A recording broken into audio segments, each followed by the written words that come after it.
안녕하세요. 암호화폐 강의의 강철입니다. 오늘은 시총 100위권 바뀐 코인을 처음으로 소개를 해보도록 하겠습니다. 바로 아이콘과 함께 토종 한국 암호화폐로 꽤나 관심을 받고 있으며 내년 상반기에 메인넷을 할 예정인 메디블록에 대해서 설명해 보도록 하겠습니다.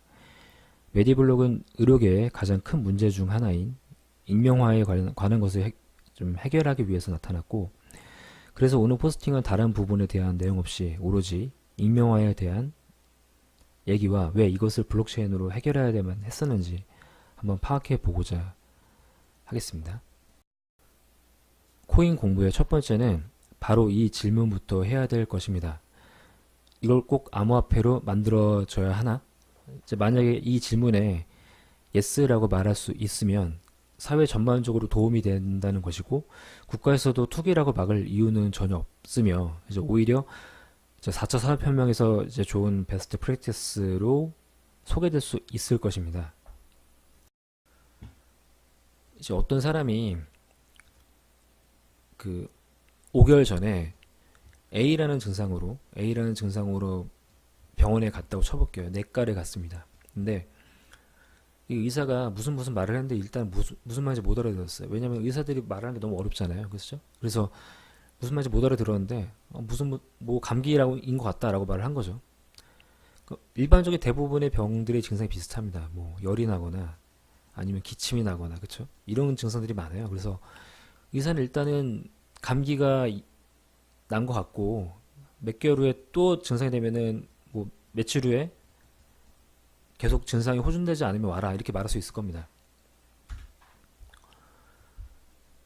근데 이 사람이 이제 문제가 발생이 되지 않았어요, 그 이후에. 그래서 낫나 보다 생각을 하고 5개월 후가 됐는데 피부에 갑자기 뭔가 막 올라온 거예요. 막 이렇게 뭔가 종기 같은 게 생기거나 아니면 피부가 뭔가 이렇게 볼록 튀어나오거나, 그래가지고 이 튀어나온 증상 때문에 이 사람은 피부과를 갔어요. 피부과를 찾아갔는데 피부과에서는 이거만 보이죠, 도죠. 이 증상만. 이 사람이 어딘가 이렇게 뭔가 종기 같은 게 났는데, 이 사람은 뭔지 모르고 그냥 이렇게 말할 겁니다. 병원에서는 이전에 무슨 치료받은 적 있으신지. 근데 이 환자는 이 병 증세랑 이제 바로 예전 증세가 같지 않기 때문에 말을 못할 수도 있어요. 그냥 5개월 전에 감기 때문에 감기약을 먹은 적 있다. 그럼 이 사람은, 이 피부과 의사는 감기가 걸렸었구나 라고 생각을 할 수 있죠. 그래서 이 증상이 그냥 종기라고 생각을 할 수 있어요. 그래서 뭐 단순히 그냥 짠 거죠. 짜고 치료를 했을 수도 있습니다. 근데 알고 보니까 이 감기 같은 증상, 감기가 아니라 이제 뭔가 기침과 어떠한 증상과 종기가 같이 오면 더 위험한 증상이 뭔가 나타날 수 있다는 거예요. 우리가 이건 아니지만 일단 에이즈를 한번 가정을 해볼게요. 알고 보니까 이게 에이즈인 거죠. 그래서 이게 익명화의 문제점이 뭐냐면 어떠한 그 병원마다 각각의 개별적으로 무슨 증상 진단을 내리는데 이게 공유가 안 되니까 이 사람이 진짜 병명을 모르는 거예요. 그러다 보니 또 게다가 환자가 이제 어떠한 병원에서 받았던 내용들을 다 알고 있어서 다음 병원에 그대로 말을 하면 좋으련만 그거를 할 수가 없는 거죠. 그러다 보니까 익명화로 인해서 생기는 부작용이 발생을 하는 거예요.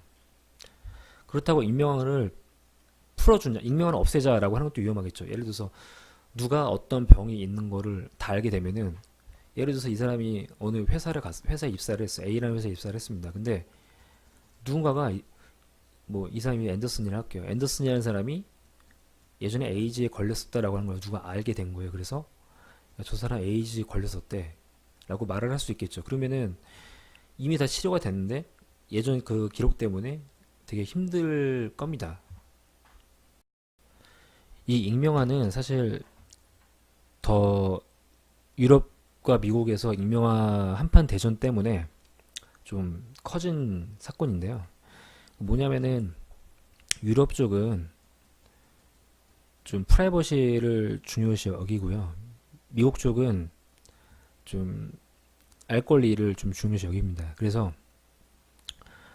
한번 크게 한번 붙었던 적이 있어요. 물론 그 전에 그 미국 자체가 좀 대기업들이 많잖아요. 애플이라든지 뭐 구글, 아마존, 뭐 이런 거대한 기업들이 유럽에서 왜 안 나오냐라고 하는 생각 자체를 많이 가지고 있어요. 이 유럽 연합은. 그러다 보니까 징벌적으로 막 애플을 한번 이제 세금으로 한번 엄청 괴롭혔고요. 그 다음에 구글 같은 경우는 바로 이 검색에 관련돼서 한번 괴롭힌 적이 있었는데, 어떤 스페인에 마리오 곤잘레스라고 하는 변호사가 있었어요. 근데 이 사람이 그러니까 예전에 집 경매를 한 사건이 있었는데, 그러니까 이거를 경매를 했던 것들 때문에 사람들이 계속 물어본 거예요. 마리오 곤잘레스한테, 이 사람한테. 이 사람이 변호사잖아요. 근데 이 문제 때문에 되게 좀 피해를 입은 거죠. 그래서 구글에 지워달라고 요청을 했어요. 근데 구글에서 못 지운다라고 한 거죠. 왜냐면 그것도 사람들이 알아야 될 권리다라고 한 거예요. 그래서 당신이 프라이버시로 피해를 입을 수 있지만 아무튼 사람들도 그거에 대해서 정보를 알아야 된다라고 해서 구글이 지우지 않았는데, 이제 소송이 갔습니다. 그래서 유럽 쪽에서 마리오 곤잘레스 손을 들어줘서 1억 3천인가 그 정도의 벌금을 내게 했어요. 승소를 한 거죠, 이 사람이.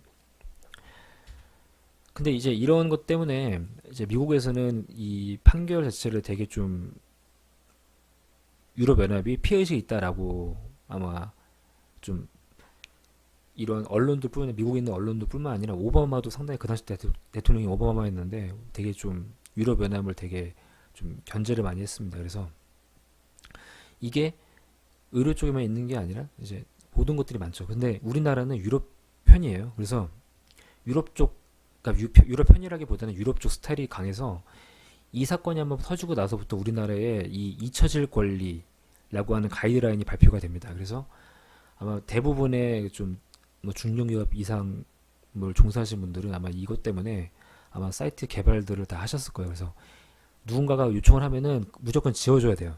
잊혀질 권리가 더 강하기 때문에 프라이버시 더 한마디로 우리나라는 더 강하다는 겁니다. 그런데 블록체인은 이 유럽의 이 관점과 미국의 이 관점을 다 둘 다 해결할 수 있는 방법이 있어요. 바로 여기 보시면은 이 수많은 계좌들을 보시면은 이렇게 써 있는 뭐 비트파이닉스, 콜드월렛 이렇게 써 있는 거 아니면, 여기 7위 비트코인 계좌 이 사람 누군지 알 수 있는 사람 있나요? 12 계좌 누군지 알 수 있는 사람 있나요? 이런 것처럼 여기에 이 사람의 병명들이 기록해 있어도 이 사람이 누군지 모르기 때문에 익명화를 해결할 수 있는 것이고, 의사들도 그냥 계좌밖에 모르는 거죠. 계좌. 어떤 계좌에 그동안에 어떤 기록만 있는 거고, 이것들을 보고 이게 익명화가 된 상태에서 이 치료 기록들이 다 있다고 한다면, 이 사람은 그동안에 어떤 걸 받았었고 어떤 문제가 있었었고 라고 하는 걸 알 수가 있는 것이죠. 그래서 또 게다가 그거 DB로 하면 되는 거 아니야? DB에다 그냥 넣고 하면 되는 거 아니야? 맞는데 모든 병원들이 같은 DB를 쓰질 않고 있어요. 그래서 이제 그 한마디로 병원들 각자의 데이터베이스가 있기 때문에 이게 통합이 돼야지 되는데 통합을 현재 시키고 있지 않거든요. 그래서 블록체인으로 바로 메디블록에서 블록체인으로 그거를 통합을 하겠다라고 하는 것입니다. 한마디로 쉽게 생각을 하자면은 이 각각의 병원들마다 있는 이 데이터베이스를 그 메디블록에서 데이터베이스화 시켜주고 그게 익명화로 만들어주겠다라고 생각하시면 돼요. 그럼 이걸 어떻게 그게 가능하느냐? 처방전은 다 똑같이 받아요, 그렇죠? 그러다 보니까 이 처방전을 기록을 남기면 되게 좋은데 이거를 사람들이 일일이 타이핑해서 남기는 것은 되게 비효율적이잖아요. 그러니까 어떻게 하냐면은 메디블록에서 만든 앱이 있는데 이게 8월 달에 아마 베타 테스트를 하고 있을 겁니다. 그래서 이름이 약올림이라는, 그러니까 이름이 약간 재밌는데 약올림이라고 하는 앱이 있어요. 여기다가 이걸로 처방전을 찍으면 이 기록이 됩니다. 그래서 자신의 계좌로 이 어떤 내가 뭘 처방을 받았다라고 하는 게 기록이 됩니다. 이거는 메디블록을 되게 초창기 때부터 투자하신 분들은 다 알고 있는 내용일 텐데요. 메디는 퀀텀으로부터 시작을 했습니다. 그래서 우리나라 사람들은 이 코인레일이라는 곳에서 이제 메디블록을 샀습니다.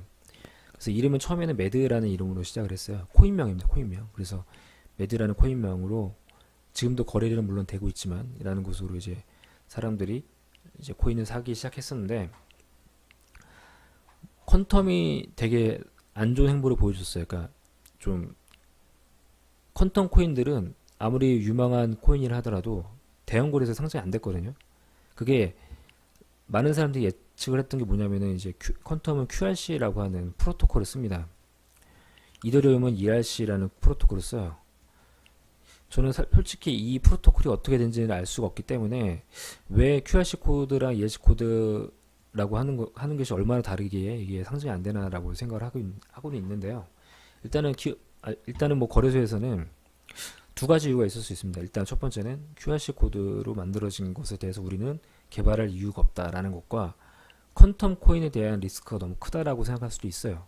왜냐면은 사기 코인들이 많다고 생각을 할 수도 있기 때문에 그래서 대형 거래소들이 이렇게 우리나라 따지면 업비트라든지 빗썸이라든지 그런 데 상장이 안 됐습니다. 근데 물론 지금도 빗썸은 상장 안 되고 있지만 얘네가 이제 나중에 뭘 했냐면은 이제 매드엑스라고 하는 걸로 크로스 체인을 그러니까 이더리움 기반으로 크로스 체인을 합니다. 그래서 체인 하나 만드는 거예요. 같은 걸로. 그래서 이더리움도 되고 이제 퀀텀도 되게 만들었어요. 그래서 이 이더리움 기반으로 만들어진 코인명은 매드엑스라고 줬는데 얘가 이더리움 기반의 코인이 만들어지자마자 캐셔리스트에 상장되고 업비트에 상장이 됩니다. 그래서 이 두 가지 위에 지금 거래소 보시면 퀀텀으로 먼저 시작을 했는데 이더리움 코인이 훨씬 많아요. 그렇죠? 하나, 둘, 셋, 넷, 다섯, 여섯, 일곱, 여덟, 아홉, 열. 근데 여기는 4개죠. 그래서 지금 매드엑스가 훨씬 더 인기가 많기 때문에 가격이 더 올라간 상태입니다. 좀 재밌는 현상이에요. 둘 다 똑같은 값어치를 가지고 있는데 가격은 거래소에 대해서 이제 좀 다르기 때문에 이놈이 더 많이 올라가고 얘는 예를 들어서 이쪽에서 40원이 한다면 얘도 40원까지 올라가야 되는데 뭐 30원, 35원 이렇게 하는 재밌는 현상이 발생하고 있죠. 그러다 보니까 실제적으로 이게 제가 찍은 지는 좀 된 사진입니다만 두 개의 값어치가 여기서는 뭐 보면은 이게 우리나라 돈으로 따지면 약 3.5원 정도 되겠네요. 이건 밑에 거는 3원 정도. 아무튼 이런 값어치로 책정이 되고 있습니다.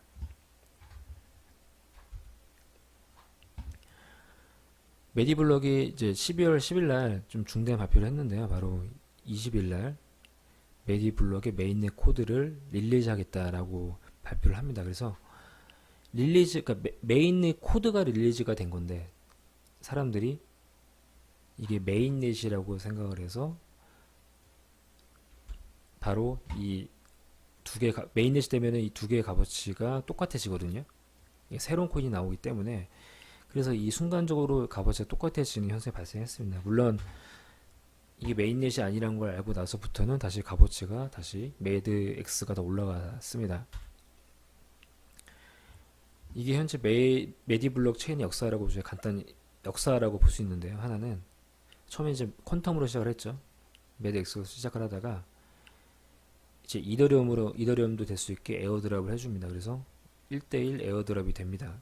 그래서 두 개의 체인이 수평적으로 나타나다가 이제 언제가 될지 모르지만 2019년 상반기니까 뭐 Q1이나 이제 Q2에 되겠죠. 그래서 이때 되면은 이제 메디라고 하는 이름으로 새로운 코인으로 합병이 될 겁니다. 그래서 합병이 되면은 얘 값어치 0.5가 돼서 새로운 코인이 나오게 되는 것이죠. 그래서 만약에 메디가 1000개 있으면 메디라고 하는 것을 500개 받을 수 있고 메디X가 2000개 있으면은 메디X라고 하는 메디를 1000개 받을 수가 있게 됩니다. 이제 곧 메인넷이 되는 시점에 이제 내년 상반기 때 어떤 모습을 보여줄지 좀 귀추가 주목이 되고 있습니다. 정말 실생활에 곧바로 쓰일만한 속도가 나오면 좋겠지만 그렇지 않아가지고 메인넷이 실패로 끝나서 안 좋은 모습을 보여줄지 좀 걱정이 되긴 하는데 저는 다른 코인보다 그래도 메디 블록 쪽은 개발자들이 좀 탄탄해서 좀 충분히 문제 없이 할 수 있을 거라 생각하고 있습니다. 한국형 블록체인으로서 꼭 성공해서 블록체인이 이제 사기가 아니라는 것을 국민들에게 많이 알려줬으면 좋겠습니다. 이상 암호화폐 강의의 강철이었습니다. 감사합니다.